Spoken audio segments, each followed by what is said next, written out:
All right, ladies and gentlemen, here is your recording to finish out your notes that we started today in class. So we took the notes over all of those properties. Now we actually need to be able to use them and identify them. So the first thing that we are going to do here is you're going to find the value of x, and then you're going to name the property that you see in action here. So if you take a look at the very first one there, 8 equals 8 plus x. What does x have to be? Well, of course, x has to be 0. Now, what property is this? Well, I know that a number plus 0 is itself. That is the additive identity. Going below that, 10x equals 1. What does x have to be? Well, x has to be 1.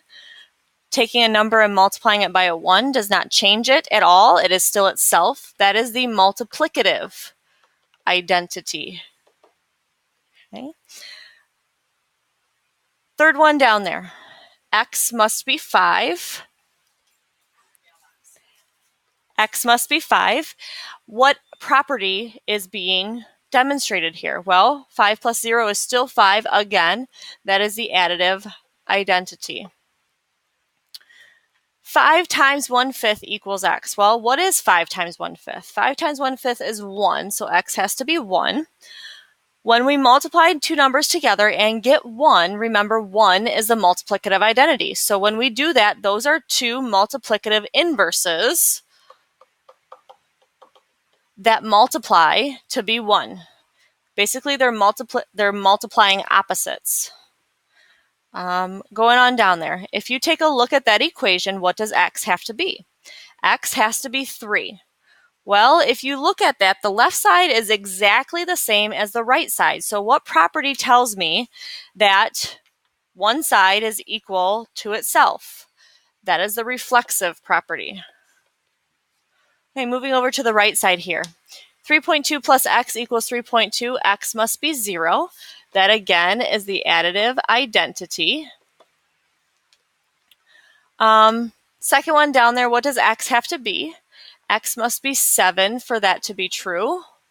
Well, the left side is not changing at all, going to the right side. That is again the reflexive property. Third one down on the right side, x must be 3. If we multiply by 1 and nothing changes, that is the multiplicative identity. Looking at the fourth one down there, now we have a little bit of change. X must be 2 in order for that to stay equal, and it looks like the adding is just flip-flopped. And the property that tells me the order of adding does not matter is the commutative property of addition. Looking at the last one there, we have that x would have to be 3 because those are multiplicative inverses. If I want them to multiply to be 1, those are multiplicative inverses. Okay, next set of problems, same set of directions. This time I have n's instead of x's. So if we take a look at this problem, what does n have to be? Well, if you're looking at it there, we have to have a 4 here to keep them equal. Now, if you look at what happened, it looks like the 10 and the 4 have flip-flopped places. Notice the parentheses did not change. The parentheses are still around the same numbers. The numbers inside there that were being multiplied are just flip-flopped, meaning the order changed. And this is the commutative property of multiplication. Going below that, if you take a look at that statement, it looks like n is going to have to be 5. What property tells us if I have one quantity equal to the second? So here's my first quantity equal to the second, and the second quantity equal to a third, then the first quantity is equal to the third quantity. That is the transitive property. Moving on. If you take a look at this next problem, it looks like n again is going to have to be 5. What's being demonstrated here?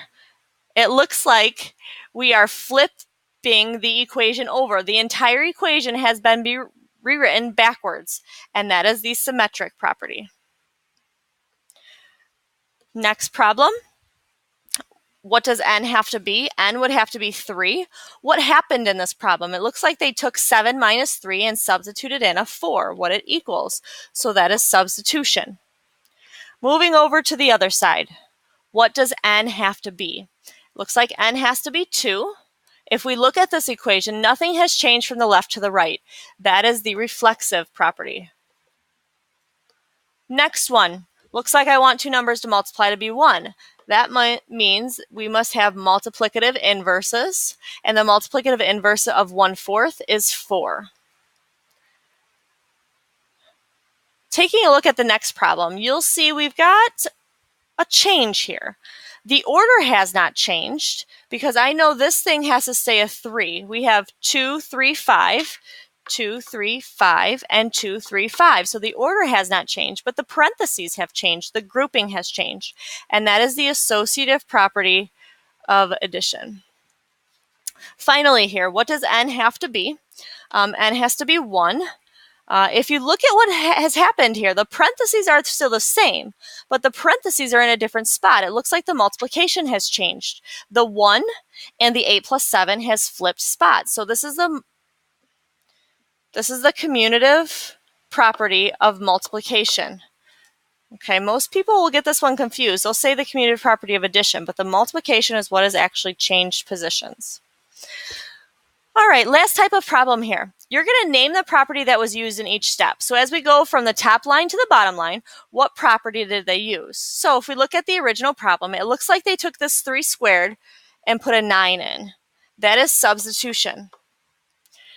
Now it looks like we have 9 minus 9 is equal to 0. Well, if you remember, we can rewrite 9 minus 9 as 9 plus a negative 9.